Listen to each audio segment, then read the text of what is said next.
¿Qué tal? ¿Cómo están? Vamos a ver en la clase de hoy un tema que nos está quedando pendiente como para cerrar lo que serían los temas básicos de R. Obviamente hay muchas cosas más para hablar. Obviamente a partir de acá la cosa se puede ramificar, digamos, y vamos a ir viendo después como aplicaciones o de todo lo que estuvimos viendo a temas más específicos como trabajar con series de tiempo, cómo estimar, por ejemplo, un modelo lineal usando otros comandos. Pero ya para aplicaciones más específicas a temas de estadística, a temas de las materias de estadística. Pero eh, hay un tema central que nos queda por hablar, que es el de las funciones definidas por los usuarios o las usuarias y las usuarias. Eh, la idea de las funciones definidas por usuarios es poder extender más allá. Si nosotros tenemos funciones, por ejemplo, no sé, muchas funciones que estuvimos viendo hasta ahora, que ya vienen incorporadas con R, pero muchas veces uno quisiera una función que haga una cosa específica. Puede ser desde una pavada, como vamos a ver ahora un ejemplo, elevar un número al cuadrado. Uno podría por algún motivo querer tener aparte esa función que eleva un número al cuadrado. Obviamente no es lo más práctico, porque además ya tenemos la manera de hacerlo de una manera sencilla, pero no importa. Ahora vamos a charlar eso. Hasta una función que realmente agarre un objeto y lo transforme de una manera mucho más compleja y me permita llegar a algún resultado específico que necesito. Entonces, vamos a ver básicamente hoy, esto es una introducción muy básica, pero vamos a ver cuál es la sintaxis básica para poder generar funciones definidas por usuario, ya sean funciones con un solo argumento o con más de un argumento. Vamos a hablar un poco de qué cuidados hay que tener, qué detalles nuevos surgen cuando estamos en el entorno de una función, eh, qué problemas pueden aparecer según el tipo de objetos que le agreguemos y cómo resolver algunos de esos problemas, pero desde una perspectiva muy básica. Obviamente, a medida que después avancemos en otros temas, todo esto, como los otros temas que estuvimos viendo, también van a volver a aparecer y vamos a ir aprendiendo detalles. Pero la clase de hoy es una clase bien introductoria a este tema, ¿sí? El comando que permite definir funciones nuevas, nosotros ¿qué vamos a hacer? Vamos a definir una función nueva, esa función va a tener un nombre, eso va a quedar guardado en un objeto, ¿sí? O sea, vamos a generar un nuevo objeto que va a ser el nombre, que va a ser la función. El tipo de objeto, de hecho ahora vamos a ver, es un tipo de objeto que se llama function. Así como tenemos, eh, data frames, como tenemos listas, como tenemos vectores, bueno, existe un tipo de objeto específico que es básico de R, que es el objeto function. Se crea con la función o con el comando function, ¿sí? Y permite, bueno, definir funciones que van a estar disponibles digamos, mientras ese objeto de tipo function esté cargado, sea uno de los objetos que están cargados en la memoria, como cualquier otro objeto que tenemos. ¿Sí? Si ese objeto no está cargado, obviamente no va a estar disponible y esa función no se va a poder utilizar. Normalmente cuando uno trabaja con este tipo de cosas, lo que hace un script es, usualmente al principio del script, definir las funciones, correrlas. Una vez que las funciones están corridas, están cargadas en la memoria, después se pueden usar una y otra vez más adelante. Y entonces cuando uno vuelve a abrir ese script, si corre todas las funciones, ya las tiene disponibles.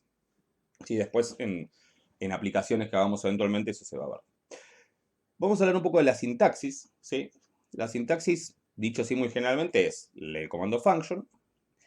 Entre paréntesis, ¿cuáles son los argumentos de ese comando function?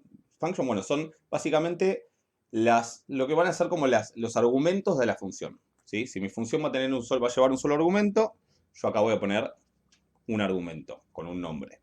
Si mi función va a tener tres argumentos, se va a poner tres argumentos separados con comas, cada uno con su propio nombre. El nombre es completamente arbitrario, lo puedo elegir, y es el nombre que después voy a usar cuando explique lo que hace la función. Acá me refiero con explicar qué es lo que hace la función. Bueno, acto seguido, después de poner entre paréntesis la lista de argumentos, que después vamos a ver con qué detalles se pueden agregar ahí, lo que vamos a hacer es abrir llave y entre llaves, abro llave, cierro llave, vamos a poner todo el código que básicamente va a ser el que diga qué es lo que tiene que hacer la función. ¿Sí? ¿Qué le va a hacer la función a esos argumentos que yo le ingrese? Y usualmente, después vamos a ver en qué caso se puede omitir, pero usualmente dentro de esa lista de argumentos, que puede ser desde una sola línea a 100, 1000 o las que fueran, si puede ser una función muy larga o muy corta, eh, normalmente lo ideal es que la última línea contenga el comando return y entre paréntesis un valor que en general va a ser el nombre de algún objeto, que es básicamente lo que va a devolver la función. ¿Sí? Cuando la función se ejecute, va a agarrar los argumentos, esas variables, digamos, les va a hacer algo, y al final de todo ese trabajo que haya hecho la función, un valor final va a ser el que me va a devolver. O sea, yo no voy a ver todo ese proceso del medio, sino que yo le voy a meter algo y la función me va a devolver algo. El algo que le meto son los argumentos, el algo que me devuelve es el que normalmente está especificado al final de la lista esta de expresiones con el comando return. Sí, ahora vamos a ver un ejemplo. Entonces, vamos a ver cómo funciona. Primer detalle, como les dije, para que resulte útil una función tengo que asignarla a un objeto. Y el tipo de objeto va a ser function. ¿Qué pasa si yo no le asigno un objeto? R va a correr la función, como si la va como a revisar, pero no va a quedar guardada en ningún lado y después no va a tener manera de acceder. Va a ser básicamente lo mismo que no hacer nada, ¿sí? En términos prácticos. Sí, de hecho, de hecho no lo había pensado, pero yo podría simplemente, voy a agregarlo acá, poner una función, ¿sí? Fíjense, yo tengo el comando function, tiene un solo argumento, ese argumento lo vamos a llamar x, y entre llaves voy a escribir qué va a hacer la función con ese argumento de x. ¿Qué va a hacer?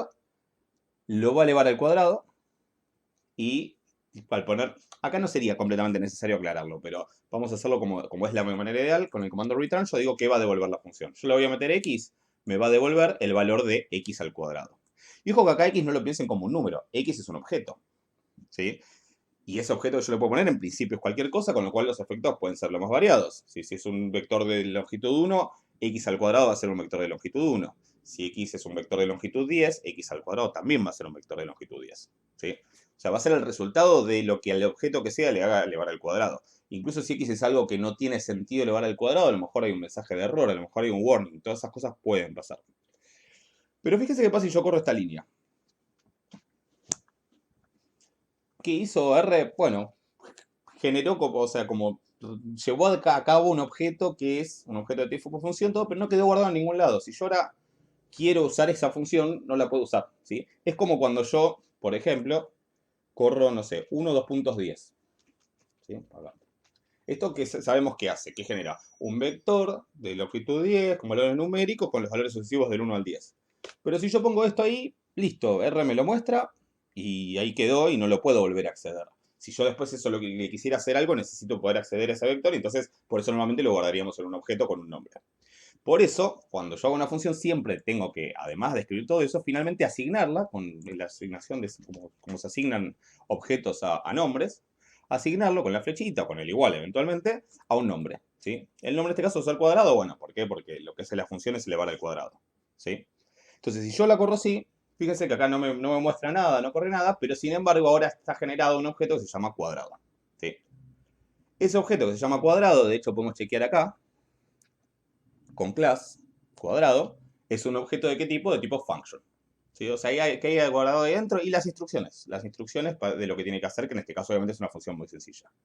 ¿Cómo se usa esa función que yo guardé en ese objeto de tipo function?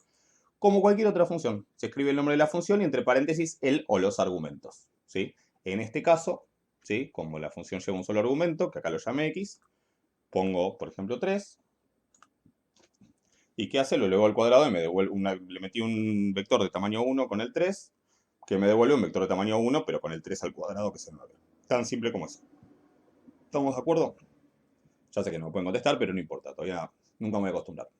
Fíjense que yo hago class cuadrado 3, paren un minuto y piensen qué va a pasar. ¿Sí? Párenle un minuto y díganme qué va a pasar. ¿De qué tipo va a ser? Y el tipo es numérico. ¿Por qué? Porque cuadrado es la función. Si pongo cuadrado solo y no le abro y cierro paréntesis, no le pongo argumentos, el objeto es la función. Ahora, si le pongo paréntesis, le pongo los argumentos, lo que tengo es el objeto, la función aplicada a algo, y eso, bueno, me devuelve lo que me devuelve. En este caso, numérico, porque era numérico. ¿Sí? ¿Estamos de acuerdo? No sé si se entiende por qué la diferencia. O sea, esto es el objeto función, esto es el objeto función ya aplicado a algo, y por lo tanto devuelve el tipo de resultado que corresponda. Fíjense que en este caso funciona bastante bien, porque como básicamente esa X yo no estoy aclarando de entrada. Esto a diferencia de otros lenguajes donde hay que dejar bien en claro, especificar bien cuáles son los tipos de objetos admitidos. KNR esto es bastante libre, lo cual tiene su lado bueno y su lado malo, pero básicamente si yo en vez de meter un número, es decir, un vector numérico de longitud 1, meto otro tipo de objeto, mientras R sea capaz de elevarlo al cuadrado, según lo, digamos, circunflejo 2, lo que significa eso, me va a devolver algo. Fíjese que si puedo meter un vector de longitud 10 con los elementos del 1 al 10, y me devuelve un vector de longitud 10 con los correspondientes cuadrados. E incluso si yo armo una matriz, piensen que sería esta matriz, ¿no? Matriz de 3 por 3, con los elementos del 1 al 9 puestos por columnas, según lo que vimos en un momento cuando vimos matrices. ¿Sí? Ahí corrí solo la matriz de adentro, sin la función. ¿Sí? Esa sería la matriz que estoy metiendo. ¿Sí? Le aplico a esa matriz la función cuadrado. ¿Qué hace? Me eleva al cuadrado elemento, componente a componente. Fíjense que acá no estoy haciendo el cuadrado de la matriz en términos de producto matricial, que tendríamos que hacerlo con el porcentaje, asterisco porcentaje, sería el símbolo, sino que simplemente eleva componente a componente como hace con cualquier vector, solo que la matriz ya sabemos que es un vector con atributos adicionales. ¿Ok? Podría querer una función que si le meto una matriz, sí me haga la matriz al cuadrado, si es una matriz cuadrada, sí, podría querer, bueno, eso obviamente puede ir complicando más la matriz. ¿Cómo sé que no vamos a profundizar en eso, pero sí les recuerdo que hay algunos comandos que son útiles para eso, que son los comandos de la forma as.algo, ¿sí? Por ejemplo, as.vector, as.matrix, as.etcétera, ¿sí? Que quiere decir cómo tal cosa. Incluso también sirve para modos de almacenamiento. Podría ser as.logic, as.character, ¿sí? Lo que hace es básicamente decirle a R, esto tómalo como si tal cosa. Por ejemplo, si yo agarro un vector o una matriz de valores numéricos y le pongo as.logic, lo que va a hacer es tratar de convertir esos datos en valores lógicos. Que en general lo que se hace es los ceros se convierten en falsos y los que no son ceros se convierten en verdaderos. ¿Sí? O sea, es una manera de forzar a que algo que por ahí, como esto es algo que después el usuario o quien use la función puede meter cualquier cosa, puede forzar a que tome ciertos valores o cosas por el estilo. Y después otro que se usa es más como para preguntar is.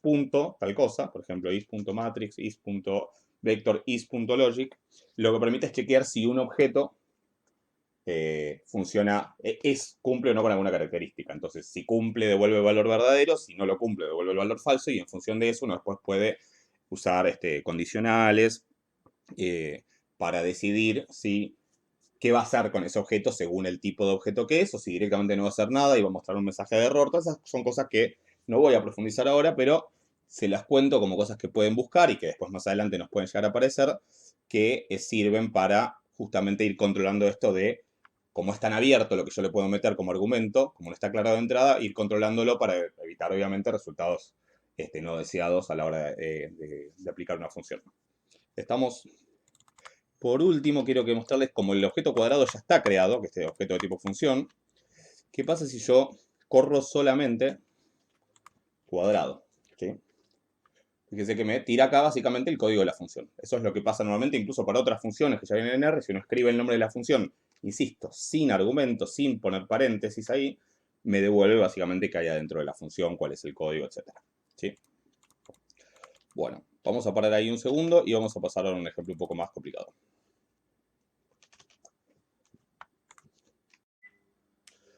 Bueno, pasemos a otro ejemplo, uno un poquito más rebuscado en realidad. Van a ver que ninguna de estas funciones que estamos haciendo son realmente novedosas. De hecho, son funciones que hacen cosas que ya hay otras maneras de hacerlas en R, pero es para ir entendiendo la lógica. Si vamos a hacer una función que la vamos a guardar con el nombre, con un objeto de tipo función, suma.naturales, que vamos a ver lo que hace, ¿sí? Básicamente. Pero fíjense que la sintaxis hasta ahora es lo mismo. Tenemos el nombre del objeto en el que vamos a guardar la función, le asignamos el resultado de la función, que en este caso abarca desde acá hasta acá donde se cierra esta llave. ¿Sí? Es decir, tengo el comando function, el único argumento que va a tener esta función, que es uno solo.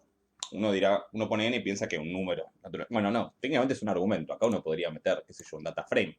Probablemente si le meto un data frame va a ser un desastre. ¿Sí? O no va a llegar a nada interesante. Pero en principio es un argumento. Sobre el nombre del argumento, creo que recién algo había dicho, pero el nombre puede ser cualquiera. Incluso puede ser un nombre que ya se haya usado. Es decir, n podría ser que en el contexto de esta sesión en la que estoy trabajando, ya sea un objeto creado del tipo que sea, puede ser un vector de numérico, puede ser una matriz con valores lógicos, un data frame, una lista, lo que sea. Y eso no es ningún problema, es decir, si no, uno tendría que prever que no ponerle de nombre a algo que ya puede después alguien estar usando, entonces eso queda completamente separado, ¿sí?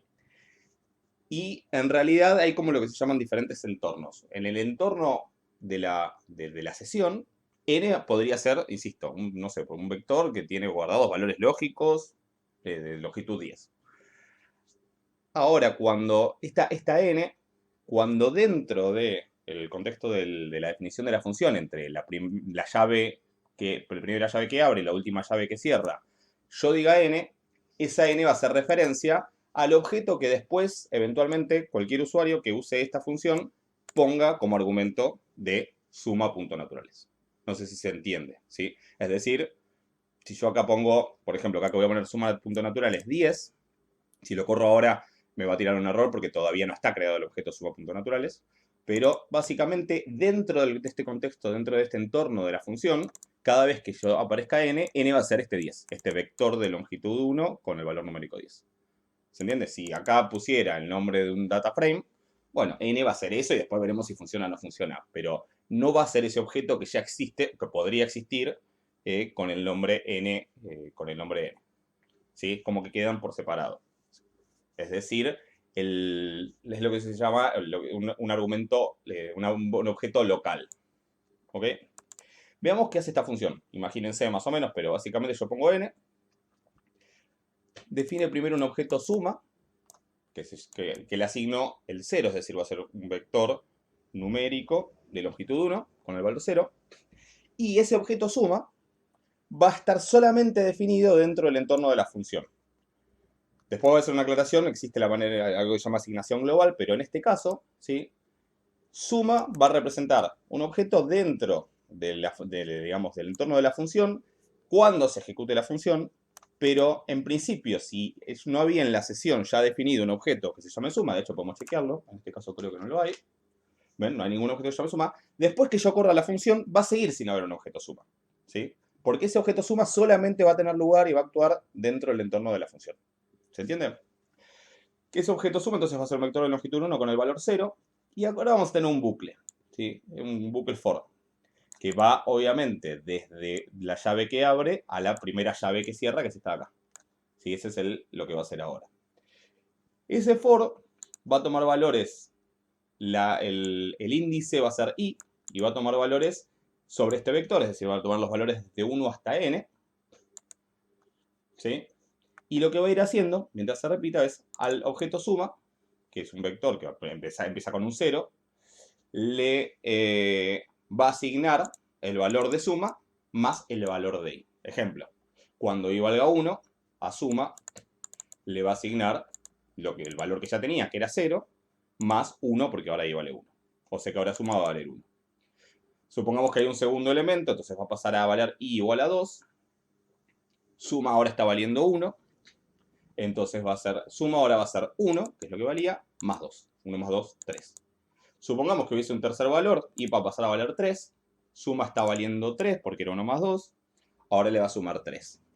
En el que sigue ese valor que me dio, que es 6, le va a sumar 4, 10. En el que sigue ese valor, que es 10, le va a sumar 5, 15. A ese 15 le va a sumar 6. A ese 21 le va a sumar 7 y así. ¿Qué está sumando? Los primeros n números naturales. ¿Se entiende? Que eso es lo que a veces también se llaman números triangulares. Es decir, si yo quiero sumar los números del 1 al 100 o del 1 al 10, yo podría usar esta función. ¿Hay maneras más fáciles de hacer esto en R? Hay maneras más fáciles de hacer esto en R. Sí, esto es simplemente un ejemplo. Finalmente, cuando termina el bucle, y esto es importante porque si no lo hago, puede llegar a dar lugar a errores o resultados no deseados, aclaro que ¿qué quiero que devuelva esta función suma.naturales? El valor que tiene el objeto suma a este punto. Es decir, una vez de haber terminado de recorrer todo el bucle for, haciendo que i tome los valores desde 1 hasta n. Piénsenlo, revísenlo a ver si entienden cómo funciona. Lo que yo voy a hacer es correrla la función. Puedo seleccionarla toda y apretar F5 o cualquier botón o cualquier opción para correr. O podría ir corriendo la línea por línea. Solo que, bueno, acá va a aparecer siempre este signo más como diciéndome que no terminé. Porque, por ejemplo, yo dejé esa llave abierta, entonces faltan más cosas. Bueno, puedo correr línea por línea. Y cuando llegue ahí, y ahora corre la última línea con la llave, ahí sí vuelve al prompt, que es a donde puedo escribir, porque ya corrió todo. O la podría haber elegido toda y correrlo toda de una sola vez. ¿Sí? La cuestión es que ahora sí existe un objeto suma.naturales, lo voy a correr solamente ahí para que vean, que es la función, ¿sí? Ya está cargada, digamos, ya la puede usar, está disponible. Comentarios sobre el tema de la estructura, esto creo que ya lo había dicho en su momento, pero recuerden que siempre que empecemos a anidar cosas, si tengo la función y dentro de lo que sería el esquema de cómo funciona la función, de qué hace la función, tengo un bucle for y dentro de ese bucle for podría tener un if y cosas por el estilo. Recuerden que en general esto de tabular, de cierta manera, hace mucho más claro y mucho más gráfico la estructura interna de esas expresiones anidadas, así que es una práctica más que recomendable dejarlo claro. Si yo recuerdo suma.natural es 10, fíjense que da 55. ¿Qué es ese 55? Bueno, como yo le pasé el argumento 10 a la función suma naturales, esa n dentro del entorno de la función va a ser el objeto 10, es decir, va a ser un vector de longitud 1, entonces de 1 a n es de 1 a 10, y va a tomar los valores de 1 a 10 y los va a ir sumando, ¿sí? 1 más 2 más 3 más 4 más 5 más 6 más 7 más 8 más 9 más 10 es ese 55, pueden chequearlo. ¿Se entiende? Podría poner 100, obvio que podría poner 100, me da un número más grande. ¿Sí? Esto es la famosa historia, no sé si la conocerán, si no, búsquenla, otro día se las cuento, de Gauss, de Carl Friedrich Gauss, que de chico en la escuela parece que como se aburría porque entendía todo muy rápido en la clase de matemática, la maestra lo mandó a sumar los números del 1 al 100, pensando que lo iba a tener entretenido un buen rato, y en un minuto, muy poco tiempo, cuenta la leyenda, obviamente incomprobable, Gauss le dijo 5050. ¿Sí? Que dijo, bueno, 1 más 100 es 101, 2 más 99 es 101, 3 más 98 es 101, y así 50 veces, así que 51 por 50. Y ya está. Y de ahí sale la famosa fórmula de que la suma de los primeros n números naturales es n por n más 1 dividido 2, por si no sabían. De todas maneras, me estoy yendo de tema, así que volvemos acá. Comentarios. Es recomendable, como ya les dije, especificar explícitamente el valor a devolver. ¿Sí? Como acá que yo dije, returns suma. Pero, si yo omito return, en general lo que va a devolver la función es el valor de la última expresión evaluada. Es decir, si yo en vez de poner return suma como última línea en la definición de la función, la voy a correr acá, como última línea en la definición de la función, uso suma, ¿sí? Bueno, en ese caso, fíjense que también me devuelve el valor. ¿Sí? 55 en este caso porque se lo aplica a 10. ¿Sí? Es decir, no es obligatorio, pero es más que recomendable. ¿Sí? A veces, por ejemplo, si se fijan, si hiciera esto, si pusiera algo similar, pero sin al final ejecutar suma, si bien dentro de este for yo voy a guardar suma, ¿sí? Pero cuando ahora pongo suma naturales 10, no me devuelve nada. ¿Por qué? Porque la última expresión evaluada en realidad fue una asignación, puede ser por eso, puede ser porque está dentro de un bucle for, o sea que ante la duda siempre mejor como mínimo poner digamos, el objeto que quiero que sea la respuesta, digamos, lo que devuelve la función, escribirlo y en lo posible ponerlo con return, es lo más recomendable y lo más claro para evitar confusiones. ¿Estamos de acuerdo? A ver, algún detalle. Esperen que quiero... Hay algo que quiero decir, pero no...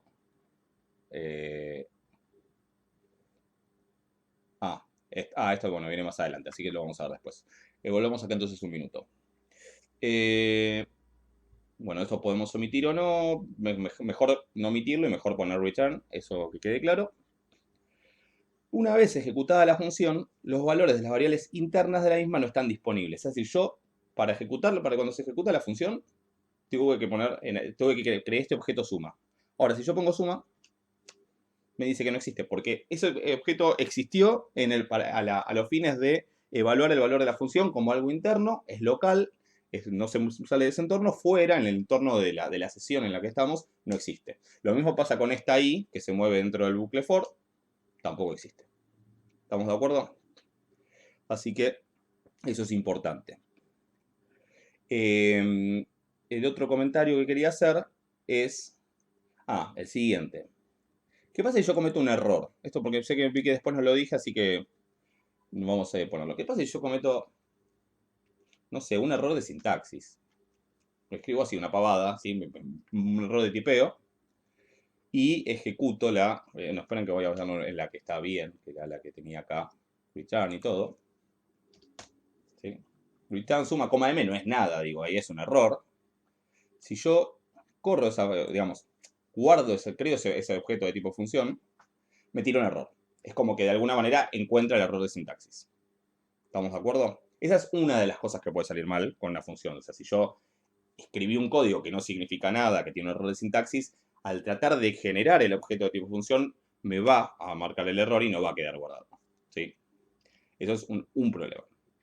Ahora, puede ser que se produzcan errores, no de sintaxis, sino que, por ejemplo, ¿qué pasaría si, no sé, el objeto suma y el objeto i son dos cosas que no se pueden sumar? O sea, en principio, suma más i no es incorrecto. Ahora, si justo el tipo de objeto que figura en suma y el tipo de objeto que figura en i no se pueden sumar, ¿sí? Por ejemplo, no sé, es una lista uno y un data frame el otro, al momento de ejecutar, de crear el objeto tipo función, yo no voy a tener ningún error, pero al momento de después aplicarle la función a un argumento en particular, cuando llegue ese momento y tenga que hacer esa suma que es imposible, ahí va a tirar el mensaje de error. O si tal vez no fuera un error, pero sí algún tipo de operación que da lugar a algún warning, por ejemplo, sumar dos cosas donde la cantidad de elementos, la longitud de un elemento no es múltiplo del otro, ahí me va a dar el valor, pero seguramente me va a mostrar el warning, si bien se puede desactivar también mediante una opción. Son todas cosas que pueden pasar. Digo, hay como diferentes instancias en donde esto puede fallar. Una es desde la misma, la misma escritura de la función por tener algún error de sintaxis, y otra puede ser que la sintaxis sea correcta, pero a la hora de aplicarlo por el tipo de objetos que terminan quedando involucrados, bueno, que ahí como que surge el error y entonces me lo va a mostrar recién cuando yo ejecute la función aplicada a algún argumento. Eso lo quería decir. ¿Qué más? Dijimos, bueno, el objeto suma ahí no quedan, existen dentro del entorno de la función, pero no afuera. Una vez que la función se ejecutó, yo no creé un objeto suma, que ahora está accesible. Y veamos por qué es necesario generar el objeto suma dentro de la función. Recuerden que no existe el objeto suma en este momento. ¿Sí? Acá me dice objeto suma no encontrado. Vamos a generar la misma función de la misma manera, pero sin aclarar al principio esto de suma es 0. ¿Sí? En principio no hay ningún error de sintaxis, o sea que la función fue creada, el objeto suma.naturales ya existe, ¿sí? Ya está la función. Ahora yo se lo voy a aplicar a 10. ¿Qué me dice? Error. ¿Qué pasó?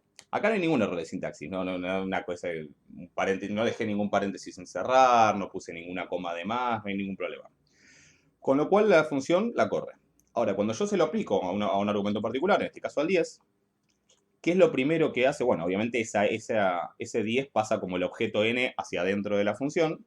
Y lo primero que quiere hacer la función es un bucle for, donde iba a tomar valores desde 1 hasta ¿cuánto? Hasta 10. Y lo primero que va a querer hacer la función dentro de ese bucle es al objeto suma asignarle su propio valor más i, que inicialmente va a ser 1. En ese momento, el objeto suma no existe, no está definido, porque no está definido desde afuera tampoco, y entonces me tira un error. ¿Sí? Y ya no puede seguir ejecutando la función, por eso no me devuelve nada, y me marca que, bueno, no encontró el objeto suma. ¿Ok? De todas maneras, algo que podemos chequear es qué pasa si yo defino, ahora sí, fuera del entorno de la función, el objeto suma, por ejemplo 100, y ahora corro suma.naturales. Fíjense que me da la respuesta 155, que no es una respuesta incorrecta. ¿Por qué? Porque lo que está pasando ahora es, ahora sí existe el objeto suma en el entorno de la sesión en la que estamos trabajando. Entonces, cuando corre el bucle for, inicialmente, lo que va a tratar de hacer es, con i valiendo 1, ¿sí? El primer elemento de este vector, el objeto suma lo va a guardar como el valor actual de suma, que es 100, porque está ya definido por fuera, más i, que es 1, 101. Después le va a sumar 2, después le va a sumar 3, y en vez de terminar en 55 como debería, termina en 155, que es un valor incorrecto. Entonces, la manera de evitarme ese problema, ¿sí? De evitarme que el valor que ese objeto que yo llamo suma, si ya estuviera definido en la sesión en la que estoy trabajando, me influya en lo que hace la función, de fondo en el efecto que tiene aplicar la función, es definir internamente dentro de la función el valor, y en este caso lo necesito iniciar como 0. ¿sí? Si yo vuelvo a correr la función inicial, la que decía suma 0, ¿sí? La que asigna inicialmente el valor 0 suma, ahora yo tengo, volvamos acá, tengo suma, si lo corro, es 100. En el entorno de esta sesión es 100.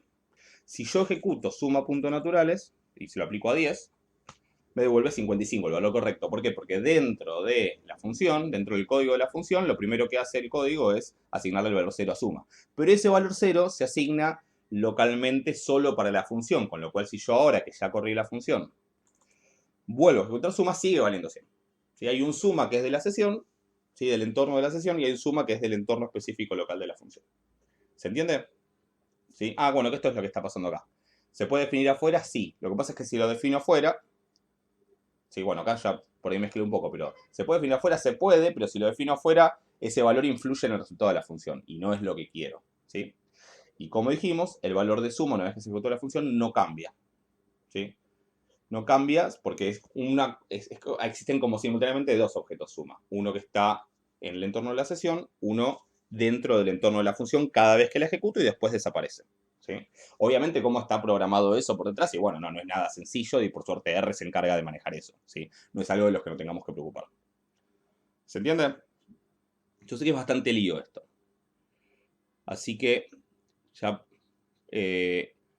voy a parar un segundo, ¿sí? Para borrar y acomodar un poquito algunas cosas. Pero piénsenlo un poco, si no, esto por ahí lo tienen que volver a ver, porque tiene bastantes vueltas y son errores que suelen cometerse y que suelen salir mal y sobre todo al principio uno le cuesta hacer que las funciones funcionen precisamente por estos motivos. A ver, repasemos un segundo esto último, ¿sí? Habíamos pensado en que puede ser que yo no defina inicialmente el objeto suma, lo cual, si el objeto no está creado en el entorno de la sesión, me va a generar un error al momento en que la función trate de ejecutar esta línea, no al crearla la función, no al cargarla, sino al ejecutarla aplicándosele algún argumento, como acá, como a 10. Pero si tengo el valor de la función definido por fuera, digamos, es decir, en el entorno de la sesión, ese valor sí va a ser usado. Lo cual puede ser un problema, porque si el valor no es el que debería tener, va a ser incorrecto. Pero bueno, en este caso funcionaría.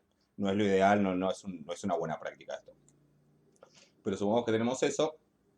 Cuando yo ejecuto suma.naturales y se lo aplico a 10, esta vez el valor va a ser el correcto porque arranca desde 0. ¿Sí? Dijimos, ¿qué pasa con el valor de suma una vez que se ejecutó la función? Piensen que acá suma va a ir variando y finalmente el valor que retornó, digamos, es 10, es 55, que es justamente lo que aparece acá en suma.naturales de 10. Ahora, ¿qué pasa con el valor actual de suma en el entorno de la sesión? Ahora que estoy fuera de la función, sigue siendo 0 como era inicialmente. ¿Estamos de acuerdo? Sin embargo, podría ser que en algún caso uno quisiera que esto no sea así. La mayoría de las veces uno sí quiere que esto sea así, quiere que R lo maneje internamente y ni tener que preocuparme por este detalle de que está el suma por fuera y el suma por dentro, digamos, o que está el mismo objeto con el mismo nombre funcionando dentro del entorno de la función y en el entorno, en el nivel, digamos, de la sesión. Pero si uno quisiera que ese valor de suma que se ejecuta dentro de la función después esté disponible como el valor de ese objeto en el entorno de la sesión, existe lo que se llama la asignación global. En vez de la asignación local, que es lo que estamos haciendo con el signo de asignación de siempre, usado en el contexto de definir una función, el signo de asignación global, el símbolo de asignación global tiene como como una doble flechita. Obviamente puede funcionar también a la derecha, como pasa, digamos, acuérdense que también existe este signo, que para asignar para el otro lado, bueno, también se puede asignar globalmente hacia ese lado, aunque no es lo más normal. Si yo uso ese signo, ahí sí ese valor va a estar disponible globalmente, es decir, también por fuera del entorno de la sesión. Si yo defino la función exactamente de la misma manera, recuerden que suma ya está creado, acá debería ponerlo, pero ya está creado y está valiendo 0, ¿sí? En el entorno de la sesión. Si yo ahora genero la misma función, pero con el signo de asignación global acá en suma, en vez del signo de asignación local, cuando hago suma.natural es 10, el resultado va a ser el correcto, ¿sí? 55, pero cuando ahora veo que el valor del signo suma es 55.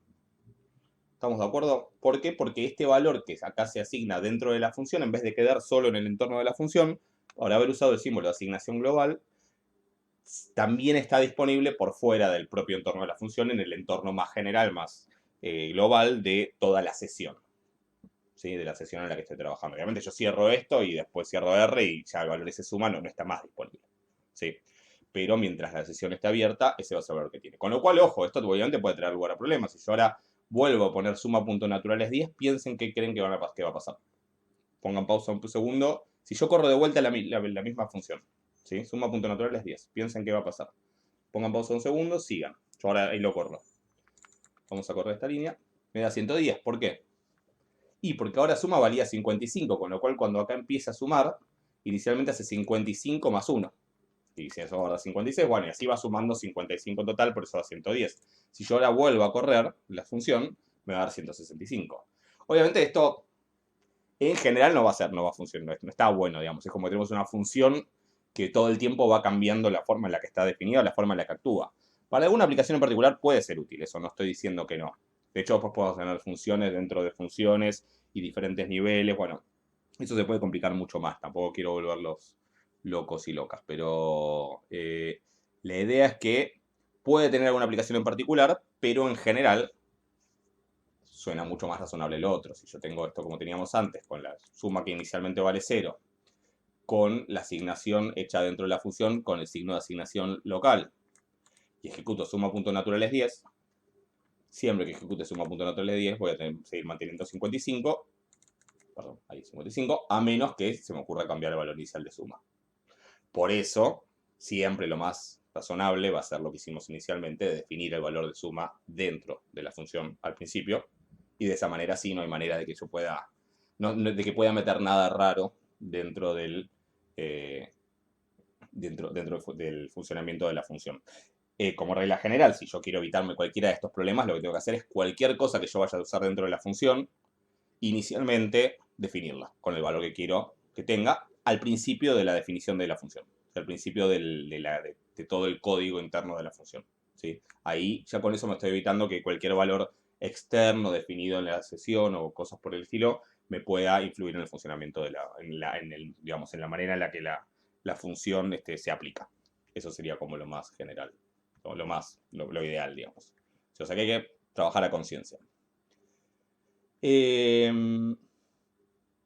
Hasta ahí estamos con todos estos problemitas que, digamos, que son importantes. Porque obviamente hay muchos otros detalles que no vamos a ver en esta clase, ¿sí? Si eventualmente van siendo necesarios más adelante, aparecerán. Pero esto es como para tener una idea básica de cosas las que hay que prestarle mucha atención, porque son las que hacen que después, a la hora de ir y tratar de usar las funciones, aparezcan errores todo el tiempo, la función no se ejecuta, la función directamente no la puedo ni cargar, o si la cargo después cuando la ejecuto me tira error, o no tira error, pero hace algo que no es lo que debería hacer, porque esa es la otra. Puede ser que no surja ningún error en términos de sintaxis o de tratar de hacer una operación no permitida, pero sí que después lo que hace la función no sea lo que se suponía que tenía que hacer. Que es el que hago, que en vez de sumarme los naturales, me suma, no sé, cualquier otra cosa. Entonces, todas esas son cosas que hay que tener muy presentes. Como les dije antes, vamos ahora con el temita de los argumentos. El argumento de una función puede tener longitud mayor a 1.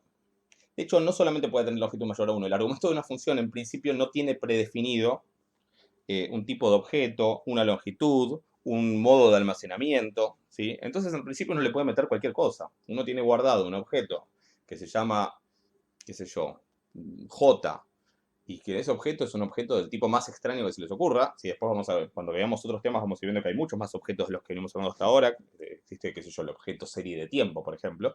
Bueno, esos objetos que tienen un montón de atributos adicionales, yo los puedo meter ahí. Yo puedo llamar la función suma.naturales y meter entre paréntesis j, poner el nombre de ese objeto. Entonces hay que ver qué logra hacer la función con el código que yo le di usando ese objeto. Vamos a algo mucho más básico, ¿sí? Volvemos a la función original, la que estaba bien definida, la que definía la suma desde adentro, etc. ¿Qué pasa si yo ahora aplico sumas naturales y en vez de aplicárselo a un vector de longitud 1 como recién, que era el 10, se lo aplico a un vector de longitud 3, al vector 7, 5, 10? Pensemos un minuto qué va a pasar. Yo ahora lo corro, pero pongan pausa y traten de pensar un segundo qué va a pasar. A ver, charlémoslo un minuto.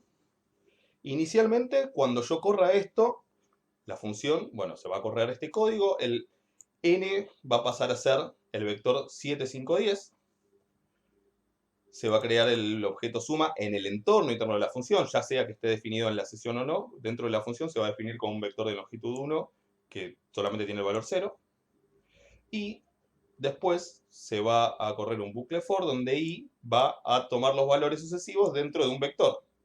El vector va a ser el vector 1, 2 puntos, n, pero n es un vector de longitud 3. Entonces ya pensemos un minuto si tiene sentido 1, 2 puntos, C7, 5, 10. Si pensémoslo, incluso podríamos tratar de correrlo como aparte esto, ¿no? Vamos a hacerlo acá. 1, 2 puntos y acá un vector. El vector C7, 5, un vector de longitud 3. Fíjense. O sea, ahora estamos viéndolo aparte. ¿Qué hace en un contexto normal? Me dice, bueno, warning. Como lo que le puse después de los 2 puntos tiene 3 elementos, solamente se tomó en cuenta el primero. Solamente se tomó en cuenta el 7. Y que me dio el vector que va de 1 a 7. Se supone que si yo trato de aplicarle a ese vector suma.naturales, va a ser exactamente lo mismo. Va a omitir el 5 y el 10 y cualquier cosa venga después, se va a quedar solo con el 7. Va a crear este vector de 1 a 7 y esos son los valores que voy recorriendo el índice i durante el bucle for. ¿Sí? O sea que básicamente me haría sumar los números del 1 al 7. Entonces efectivamente lo hizo. Ese 28 que me da como resultado es el resultado de sumar los números del 1 al 7. Hagan la cuenta, me en un segundo. Pero de todas maneras me tira el warning, ¿sí? Me avisa que hizo eso, ¿no? Que omitió, que solo usó el primer elemento de C7510 porque, bueno, por este motivo de que no correspondía acá poner algo que tuviera longitud mayor a 1, ¿sí? Esto va a ser algo que va a ocurrir específicamente dependiendo de cada una de las cosas que yo vaya haciendo en el código de la función. Acá solamente por usar este signo de 2 puntos que me genera la sucesión, bueno, tiene la restricción de que tengo que meter cosas de longitud 1. Y si son de longitud 3, las corta. Acá al sumar tengo la restricción de que tienen que tener la misma longitud o tiene que uno ser múltiplo del otro. Y si no llega a ser uno múltiplo del otro, recuerden que va a completar, pero me va a tirar un warning. O sea que eso también se va a ver reflejado en el efecto de la función. Si directamente la cuenta no se puede hacer, va a tirar un error. ¿Sí? O sea, todas esas cosas hay que tenerlas en cuenta porque después, cómo uno las va a usar. En algunos casos esto se puede resolver, en otros es necesario planearlo al escribir la función. ¿Sí? Fíjense acá, por ejemplo,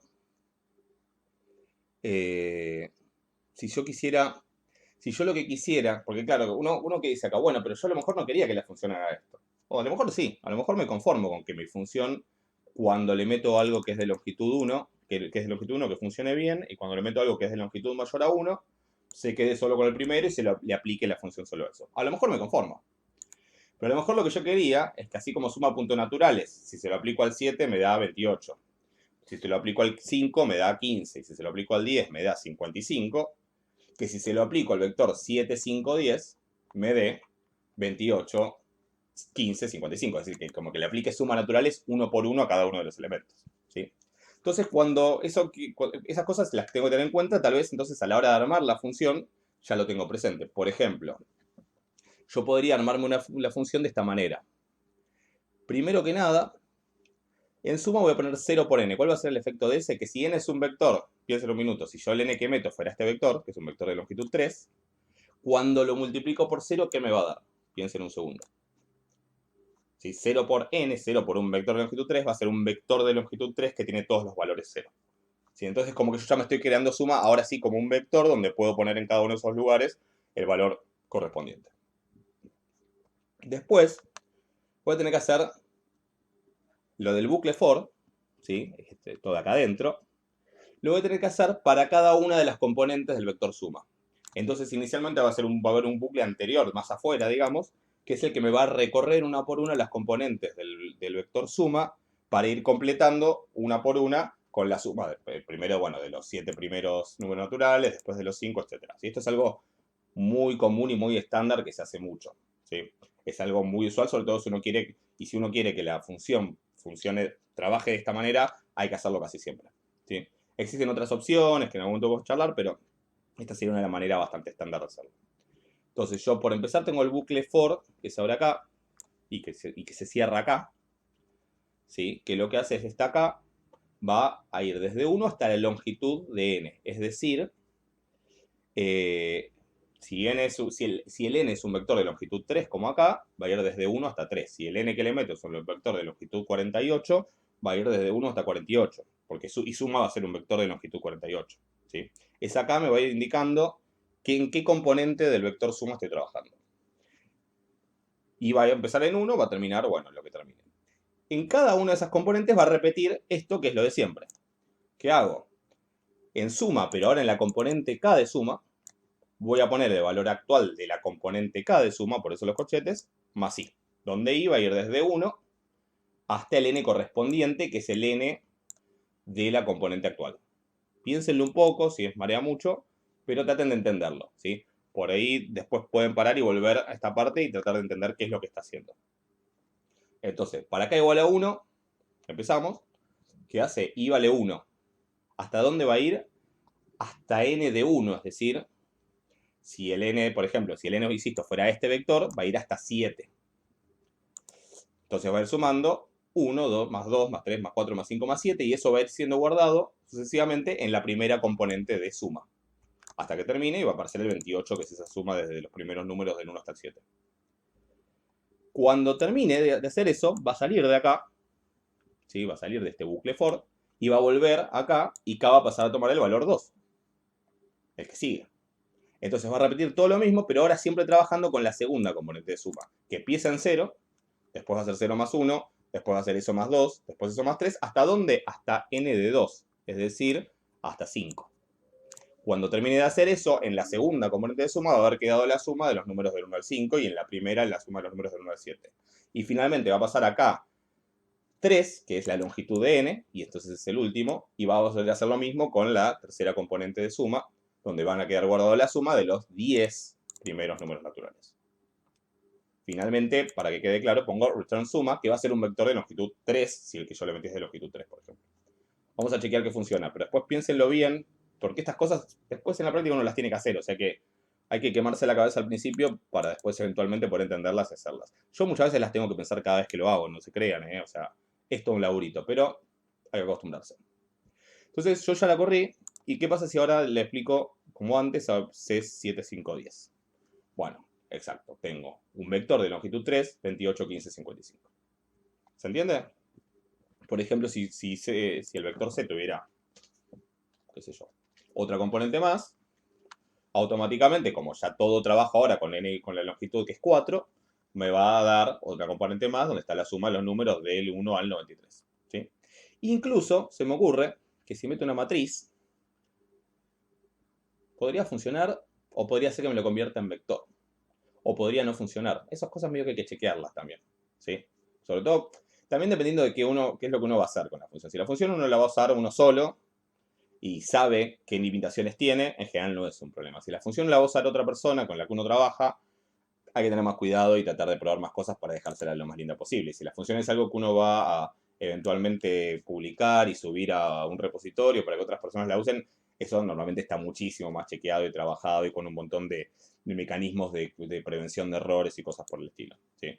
Yo voy a hacer la prueba simplemente con esta matriz. ¿Se acuerdan que teníamos esta matriz con los números del 1 al 9? ¿Sí? Vamos a ver qué pasa. La verdad que no me animo a de una contestar.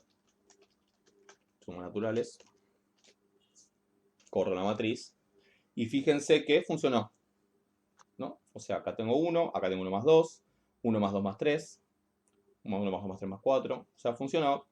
En este caso.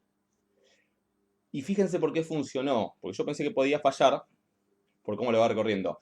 En realidad, a la matriz la va recorriendo, ¿sí? Como vector. Ese objeto n, que en este caso es la matriz, cuando yo le pongo n de k, ¿sí? De hecho, pongámoslo así. Si yo la matriz la guardo en un objeto, por ejemplo, matriz m, pongámoslo. M de matriz, ¿sí? M es una matriz. Si yo hago m, si yo quiero referirme al elemento 2, 3 de m, ya sabemos que esto es con dos subíndices, con dos índices, ¿sí? Allá.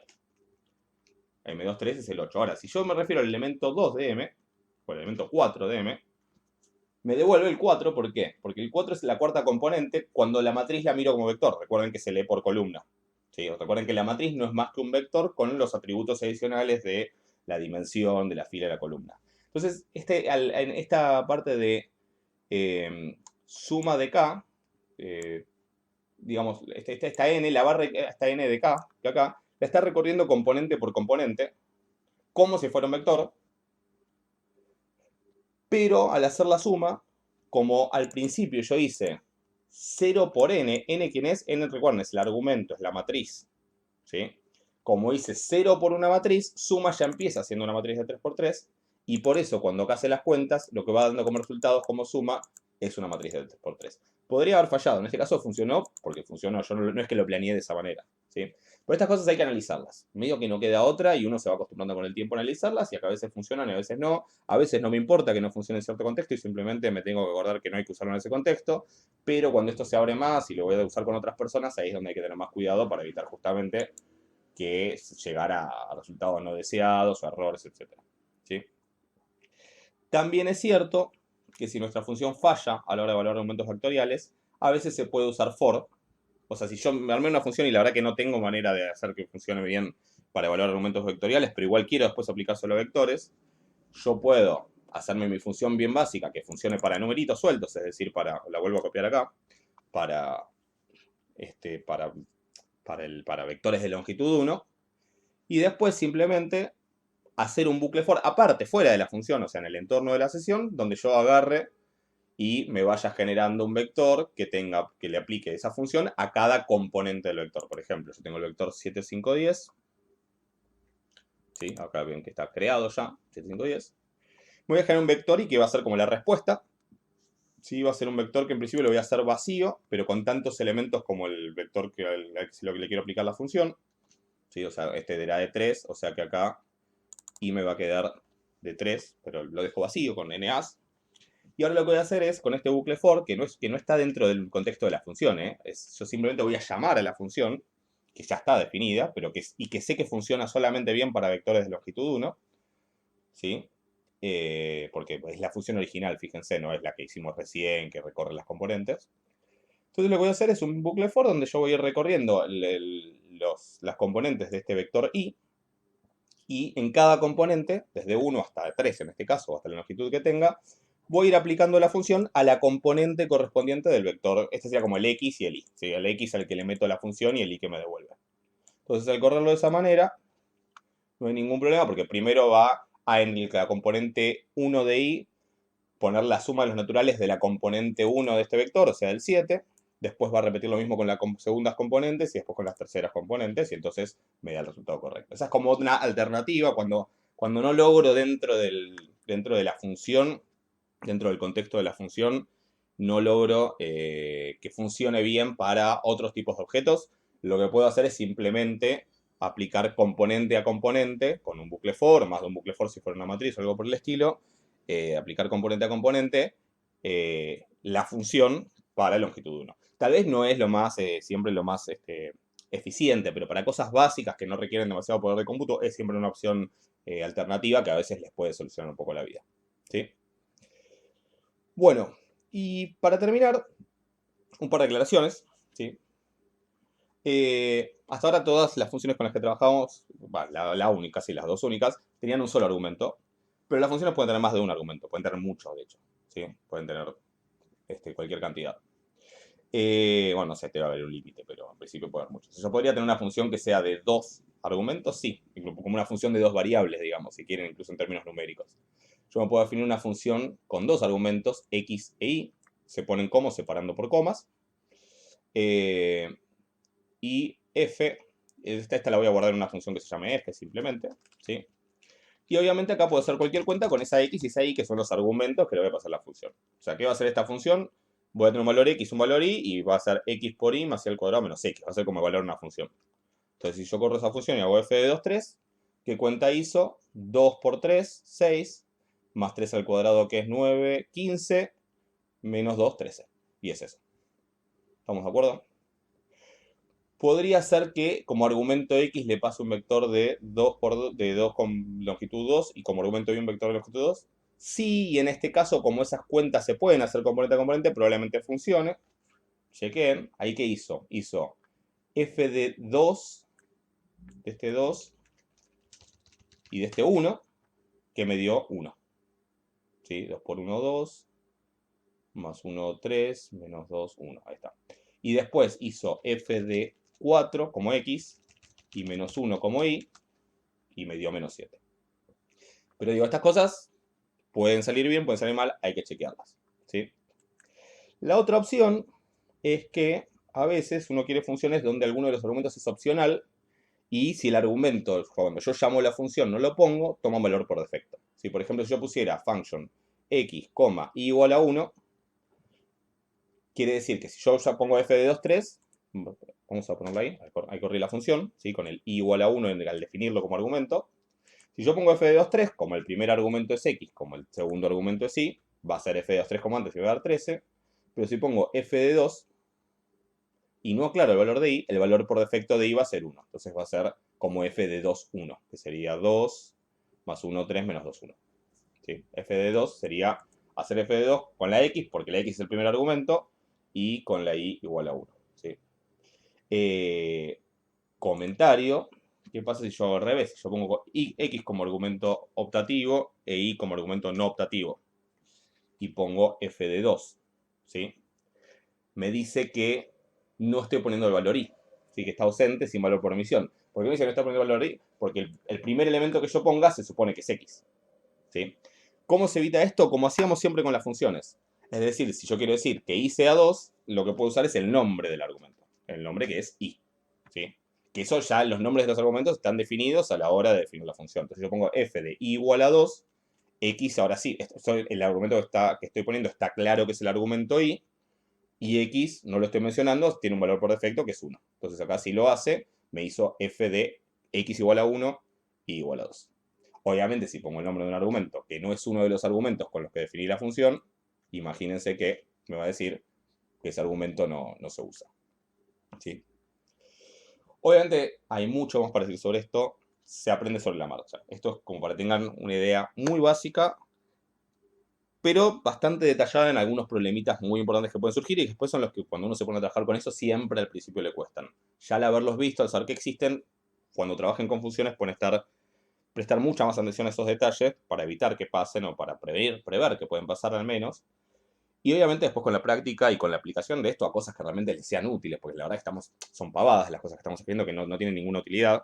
Cuando uno lo termina aplicando y tratando de llevar a algo que realmente le sea útil, algo que uno realmente necesita, es cuando, cuando todo empieza a cobrar un poco más de sentido y uno le empieza a encontrar la vuelta a todos estos detalles. Pero yo sé que es una clase pesada, pueden tratar después de verla de vuelta y como siempre les digo, no se queden con mirar, siéntense y escriban. Y prueben otras cosas, traten de hacer una función que haga otra cosa, busquen aunque les parezca una pavada, pero si no se sienten escribiendo ustedes, nunca van a asimilar la sintaxis, nunca van a asimilar todos estos detalles, porque viendo es muy fácil marearse. Así que bueno, obviamente, cuando vean esta clase después me pueden hacer consultas y por ahora estamos, vamos a seguir obviamente con más clases más adelante, pero tendríamos ya como una estructura básica de todo lo central para poder ponernos a trabajar con R, por lo menos a nivel sintaxis y tipos de objetos y funciones. Así que espero que la clase les haya servido y estamos en contacto. Que anden bien, cuídense.